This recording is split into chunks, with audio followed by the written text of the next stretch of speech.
میرا بھائی وہاں پہ نیب والوں نے احمد سیال کو میری موجودگی میں 2.5 ارب کی لائبلٹی کہا کہ 2.5 ارب روپیہ ہے، اس کو 3 قسطیں کر لو، ٹھیک ہے۔ اور اس بات کا میں احمد سیال اور انویسٹیگیشن افیسر جناب روف عالم صاحب اور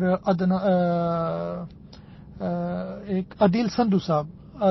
صاحب ہم یہ 3 بندے اس بات کے گواہ ہیں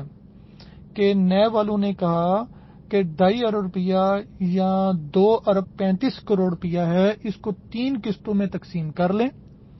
تقسیم کر کے اس کا اگر 45 کروڑ بنتا ہے یا 50 کروڑ بنتا ہے 3 قسطوں کے حساب سے، مثال کے طور پر، تو یہ 1 قسط جمع کرائے، 2 کی چیک دے چیئرمین نیب کے نام پہ، اور ہم جا کے احتساب کورٹ میں بیان دے دیں گے کہ اس نے اتنا پیسہ جمع کرا دیا ہے، اور باقی کا یہ 6 ماہ کی قسط سے جمع کرا لے گا، ٹھیک ہے۔ تو ہم اس کو چھوڑ دیتے ہیں اور اس کی کمپنی بھی بچ جائے گی اور یہ کاروبار بھی کر سکے گا۔ اس بات کا، یہ میری بات ریکارڈ پر ہے، رؤف عالم صاحب نے میری موجودگی میں اور عادل سندھو صاحب کی موجودگی میں انویسٹیگیشن روم میں بیٹھ کر احمد سیال کو یہ آفر کی تھی، ٹھیک ہے۔ اور احمد سیال نے کہا تھا کہ میرے فلاں شخص کو میرے ساتھ رابطہ کرایا جائے، میں چونکہ انڈر انویسٹیگیشن ہوں، ہراسمنٹ میں ہوں، اور میرے جو قریبی لوگ ہیں وہ ڈرے ہوئے ہیں، سہمے ہوئے ہیں، ان کے ساتھ میرا رابطہ ہو جائے، ایم ڈی ارشد کے ساتھ ہو جائے، اور کچھ انہوں نے 3-4 نام نیب کو دیے تھے نام، اگر وہ لوگ رابطے میں آ جائیں تو میں اتنے پیسے کا ارینج کر لوں گا، ٹھیک ہے۔ اب مجھے یہ بتائیں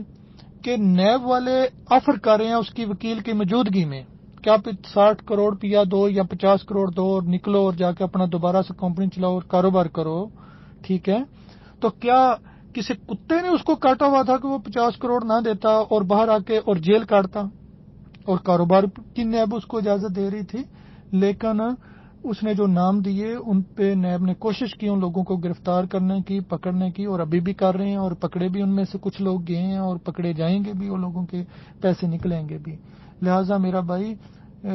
میں اکیلا یہ بات جو ہماری وہاں پہ انویسٹیگیشن روم میں جو گفتگو ہوتی وہاں پہ ریکارڈنگ موجود ہے،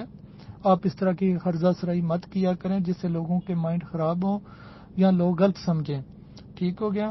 لہٰذا ہم نے الحمدللہ، اللہ کا شکر ہے کہ ہم نے پوری دیانتداری کے ساتھ عوام کا کیس بھی لڑا ہے، اور احمد سیال کا جو کیس ہے اس کی ایک سٹیج ہوتی ہے، ایک طریقہ کار ہے اس کا، ہم نے نیب میں اس کی سہولت کار کے طور پہ ہم نے اس کی وکالت کی ہے۔ دوسرا، ہم نے اس کے ریمانڈ میں اس کو کنٹیسٹ کیا ہے کہ اس کو پیسے دینے کا چانس دیا جائے۔ وہ خود بھی نیب کی عدالتوں میں یہ کہتا تھا کہ مجھ کو اگر وقت دیا جائے تو میں لوگوں کے پیسے جو دوں گا، باقی سب چیزیں قانون کے مطابق ہوتی ہیں، اور ہم نے سوائے فیس کے اور کوئی اس سے کروڑوں نہیں لے، یہ اللہ جانتا ہے یا وہ جانتا ہے یا ریکارڈ جانتا ہے، ٹھیک ہے۔ اور میرا خیال ہے کہ اس بات کو سمجھ کر میرے بھائی کو بھی کچھ عقل آ گئی ہوگی، میں تو ان کی طرح کوئی غلط زبان وہ جو انہوں نے کہی ہے شروع میں اس طرح کی نہیں بولوں گا۔ اللہ تعالیٰ ان کو ہدایت دے اور بات کی تصدیق اور قانون کو سمجھ کر بات کی یہ کیا کریں۔ بہت شکریہ، تھینک یو۔